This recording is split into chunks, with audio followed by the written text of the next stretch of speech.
ce cœur obsédant, qui ne correspond pas à mon langage ou à mes costumes, et sur lequel mordent, comme un crampon, des sentiments d'emprunt et des coutumes d'Europe.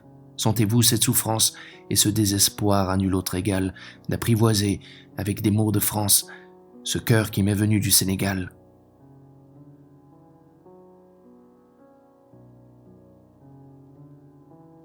Te voilà, debout et nu.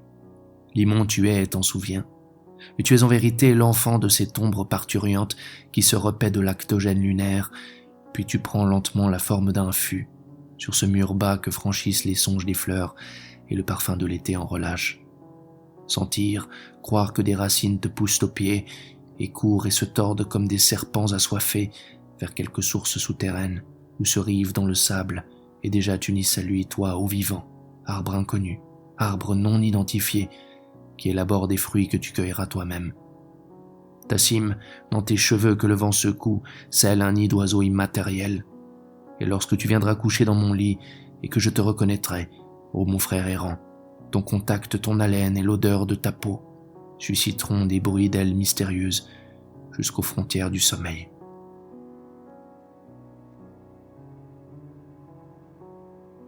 Quand la mémoire va ramasser du bois mort, elle rapporte le fagot qui lui plaît. L'horizon bouché m'encercle les yeux. Les vers de l'été, les roues de l'automne en allée, je cherche les vastes étendues de la savane et ne trouve que les monts dégouillés, sombres comme de vieux géants abattus que la neige refuse d'ensevelir parce qu'ils furent sans doute des mécréants. Mauvais tisserand, l'hiver n'arrive pas à égrener ni à carder son coton. Il ne fit les tisses qu'une pluie molle. Gris le ciel est froid, pâle, le soleil grelotte. Alors, près de la cheminée, je réchauffe mes membres gourds. Le feu de bois que l'on a soi-même abattu et débité semble plus chaud qu'aucun autre feu.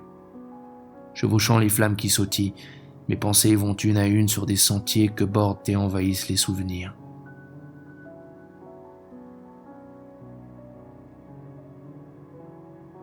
Femme, pose sur mon front tes mains balsamiques, tes mains douces plus que fourrure.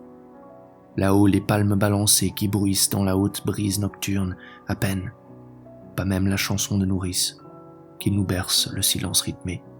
Écoutons son chant, écoutons battre notre sang sombre, écoutons battre le pouls profond de l'Afrique dans la brume des villages perdus.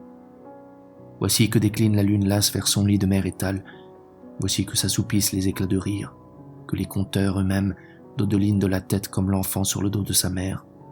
Voici que les pieds des danseurs s'alourdissent, que s'alourdit la langue des chœurs alternés. C'est l'heure des étoiles et de la nuit qui songe et s'accoude à cette colline de nuages, drapée dans son long pagne de lait. Les toits des cases luisent tendrement. Que disent-ils, si confidentiels, aux étoiles? Dedans, le foyer s'éteint dans l'intimité d'odeurs âcres et douces. Femme, allume la lampe au beurre clair que causent autour les ancêtres comme les parents, les enfants au lit. Écoutons la voix des anciens d'Elissa.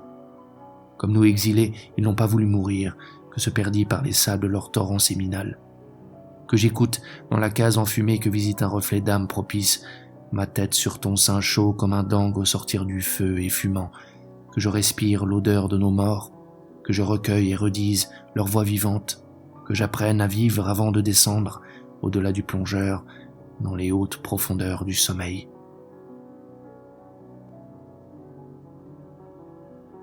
Nègre colporteur de révolte, tu connais les chemins du monde.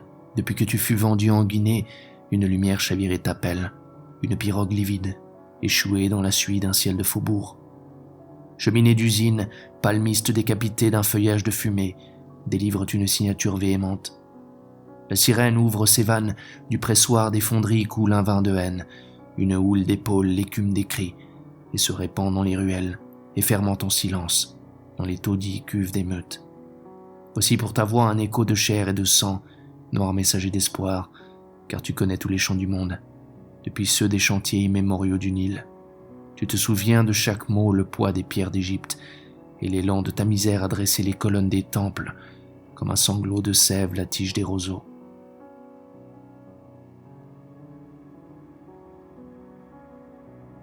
Quand nous sommes-nous séparés? À quelle croisée lugubre des chemins? Est-ce toi qui nous as quittés? Est-ce nous qui t'avons abandonné?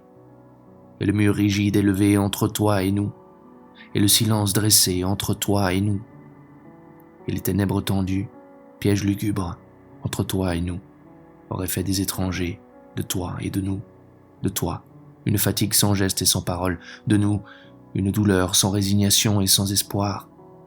Et le temps qui divise, le temps, ce train toujours en partance et qui s'arrête à peine, le temps, ce meurt de pavots, chute insensible de poussière, sur le beau voile ensoleillé du souvenir, sourdement laisserait l'invisible araignée tisser la toile ténébreuse de l'oubli, comme un second linceul plus profond que la tombe, entre toi et nous.